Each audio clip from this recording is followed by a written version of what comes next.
अस्सलामुअलैकुम and good morning my dear brother and sisters. मैं उम्मीद करता हूं कि आप सब लोग खैरियत से होंगे। अच्छा दोस्तों, सबसे पहले तो मैं आपको वेलकम करूंगा। आज हमारा जर्मन लैंग्वेज का लेसन नंबर 65 है, genau। और जिस तरह आप जानते हैं कि इस वक्त हम डाटिव जो केस है वो हमने शुरू किया है। इससे पहले मैं उन तमाम बहन भाइयों को जो इस चैनल के ऊपर आए हैं, जो उनका पहला लेसन है, मैं उनको ये बताना चाहता हूं कि इससे पहले हम नॉमिनेटिव और अकोजाटिव केस कर चुके हैं।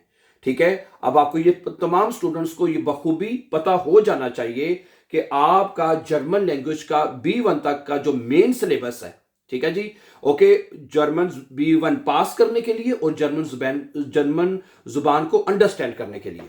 यस प्लीज, ठीक है, क्योंकि कुछ स्टूडेंट्स इस बात का भी इरादा रखते हैं कि वो आगे B1 के बाद B2, C1, C2 भी आगे पढ़ना चाहते हैं।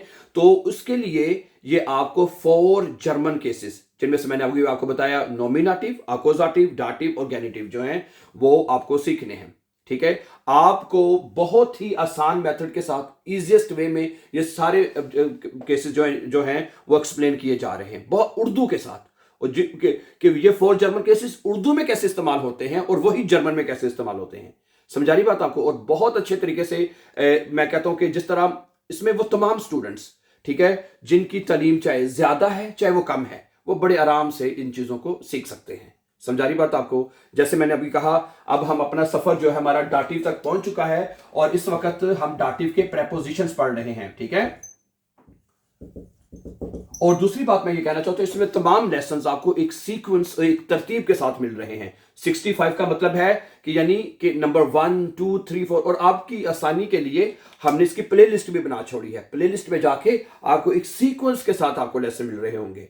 ठीक है, और चाहे प्ले लिस्ट में अगर आप प्ले लिस्ट को फॉलो नहीं भी कर रहे या डेली के लेसन आप वॉच कर रहे हैं तो उसमें भी आपको एक सीक्वेंस आपको नजर आ रहा होगा। कल 64 लेसन था, उससे पहले 63, 62, यानी एक तरतीब रखी है ताकि आपको किसी तरह की परेशानी का सामना ना हो। ठीक है, चलें ओके। आज से पहले हम डाटिव के कितने प्रेपोजिशन पढ़ चुके हैं? डाटिव के हम 3 प्रेपोजिशन हमने पढ़ लिए हैं। कौन कौन से हमने पढ़ लिए वो हमें पता होने चाहिए। सबसे पहले हमने पढ़ा था मिथ प्रेपोजिशन, फिर हमने बाय भी पढ़ लिया है, और टोटल 10 प्रेपोजिशन है जो हमने डाटिव केस में पढ़ने हैं। ठीक है, और आज उसके बाद फुन प्रेपोजिशन भी हमने पढ़ लिया है।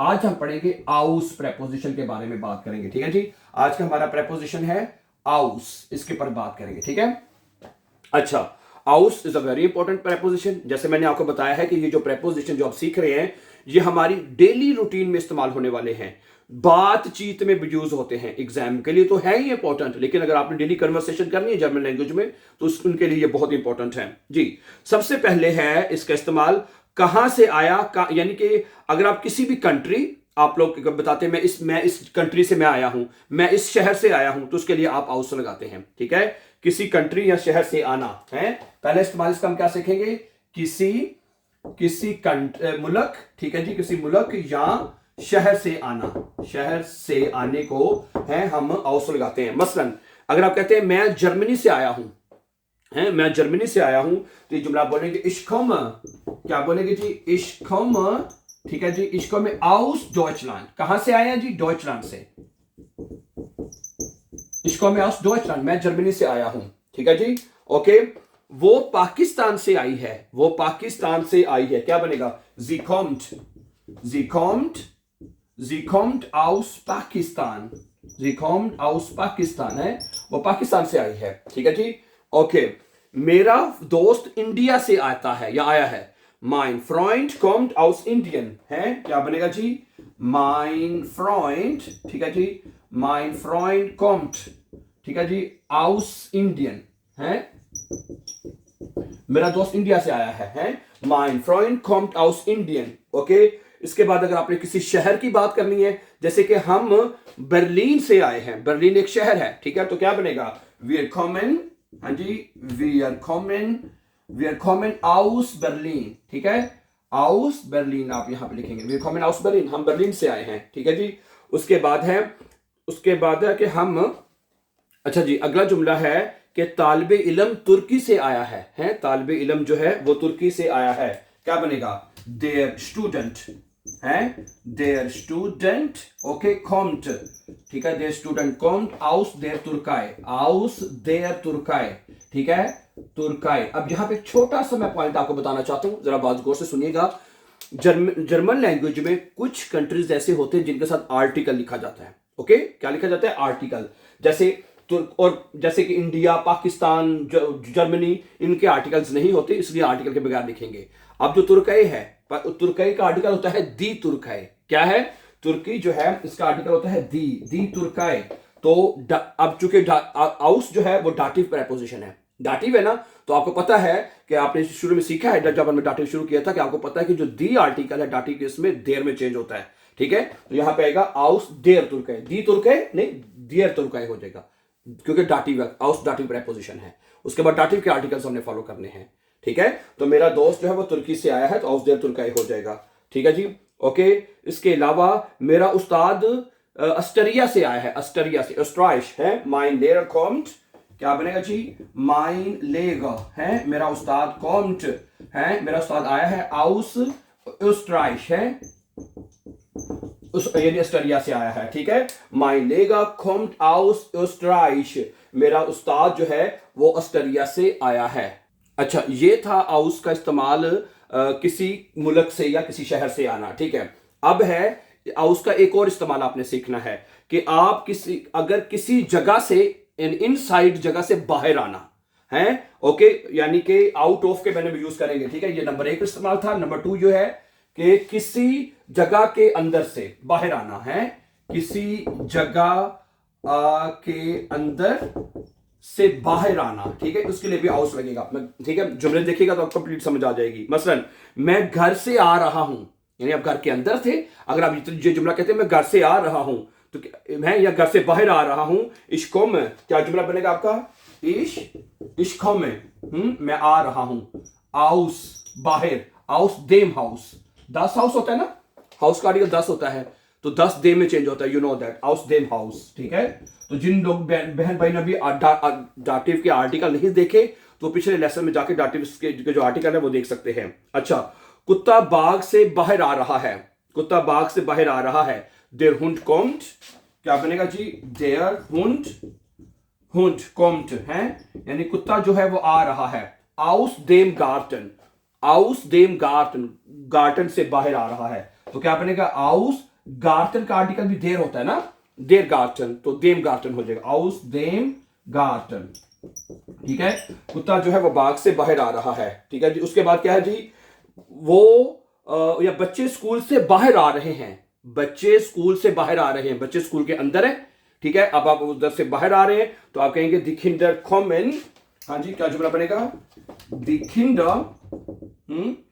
किंडर कॉमन, बच्चे आ रहे हैं, बच्चे आ रहे हैं, आउस देयर शूले, आउस देयर शूले, बच्चे स्कूल से बाहर आ रहे हैं, दी किंडर कॉमन आउस देयर शूले, दी शूले होता है तो डाटिव केस में दी देयर में चेंज होता है ना, ठीक है। अच्छा, उसके बाद है कि बच्चा कमरे से बाहर आ रहा है, बच्चा कमरे से बाहर आ रहा है, das Kind kommt, क्या बनेगा जुमला जी, das Kind kommt है, das Kind kommt, बच्चा आ रहा है, ठीक है जी। aus dem Zimmer, कमरे से बाहर आ रहा है, तो क्या बनेगा, aus dem Zimmer, aus dem Zimmer, बच्चा कमरे से बाहर आ रहा है, ठीक हो गया, ओके। एक एग्जांपल और देखें, हम रेस्टोरेंट से बाहर जा रहे हैं, हम रेस्टोरेंट से बाहर जा रहे हैं, ठीक है जी, वी आर गेहन, ओके, वी आर गेहन, हम जा रहे हैं, ठीक है, आउस देम रेस्टोरेंट, 10 रेस्टोरेंट होते हैं ना, जो रेस्टोरेंट है उसका आर्टिकल 10 होता है, तो डाटिव केस में 10 दे में चेंज होगा, 10 आउस देम रेस्टोरेंट, ठीक है, ओके, ठीक है जी। तो आउस का फिर दूसरा इस्तेमाल हमें क्या समझ आया, आउस का हमें दूसरा इस्तेमाल ये हमें समझ आ गया। अच्छा, एक जुमला और देख लें कि आदमी बैंक से बाहर आ रहा है, आदमी बैंक से बाहर आ रहा है, देयर मन कॉम्ट, क्या जुमला बनेगा जी, देयर मन कॉम्ट है, आदमी आ रहा है, ठीक है जी, आदमी आ रहा है, बैंक से बाहर आ रहा है, आउस देयर बैंक, बैंक का आर्टिकल दी होता है, तो ये बनेगा जी आउस देयर बैंक है, आदमी बैंक से बाहर आ रहा है। तो आउस का ये दूसरा इस्तेमाल, किसी जगह से बाहर आने को आप आउस प्रेपोजिशन लगाएंगे। अच्छा, अब आउस का हम एक इस्तेमाल और सीखेंगे, 3, ठीक है। तीसरा इस्तेमाल ये है कि कोई चीज किसी चीज से बनी हुई हो, यानी इंग्लिश में कहेंगे मेड ऑफ, ठीक है।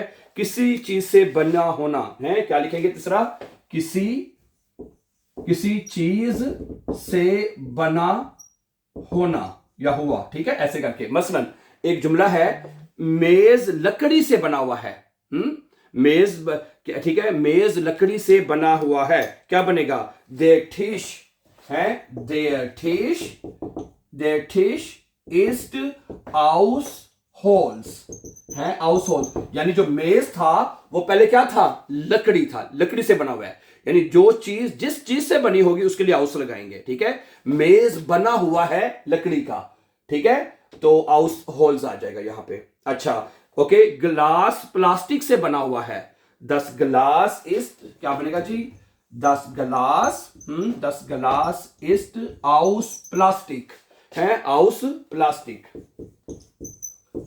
Okay, good. उसके बाद अगला जुमला है, अंगूठी सोने से बनी हुई है, अंगूठी सोने की बनी हुई है, their ring is house gold, their ring is house gold, is house gold है, अंगूठी सोने की बनी हुई है। अच्छा जी, बोतल जो है वो शीशे की बनी हुई है, बोतल शीशे की बनी हुई है, the flasche ist aus glass है, ग्लास की बनी हुई, तो ग्लास कहते हैं शीशे को, ठीक हो गया जी। ओके, इसके बाद अगला जुमला है कि let's see few more examples, इसके अब देखते हैं कि घर जो है वो पत्थर से बना हुआ है, या पत्थरों का बना हुआ है, ठीक है। दस हाउस, क्या बनेगा जी, दस हाउस इज आउस स्टाइन, स्टाइन कहते हैं पत्थर से, है, घर पत्थर से बना हुआ है, दस हाउस इज आउस स्टाइन। तो ये हो गया आपका आउस का तीसरा इस्तेमाल। क्या ख्याल है? तो आज के सबक में माय डियर ब्रदर सिस्टर हमारा प्रेपोजिशन था, डाटिव का चौथा प्रेपोजिशन हमने पढ़ा है। आज हमारे 4 जो डाटिव के प्रेपोजिशन वो मुकम्मल हो चुके हैं, ठीक है, ओके। और आज हमने आउस के 3 इस्तेमाल सीखे हैं, सही है। आउस का पहला इस्तेमाल क्या हमने सीखा, किसी मुल्क से या शहर से आना, नंबर 1, किसी जगह के अंदर से बाहर आना, और किसी कोई जो चीज जिस चीज से बनी हुई होती है उसके लिए भी हम आउस लगाते हैं। Thank you. So thank you very much for watching, and before going for upcoming important lessons, don't forget to subscribe. Always be happy and have a nice time.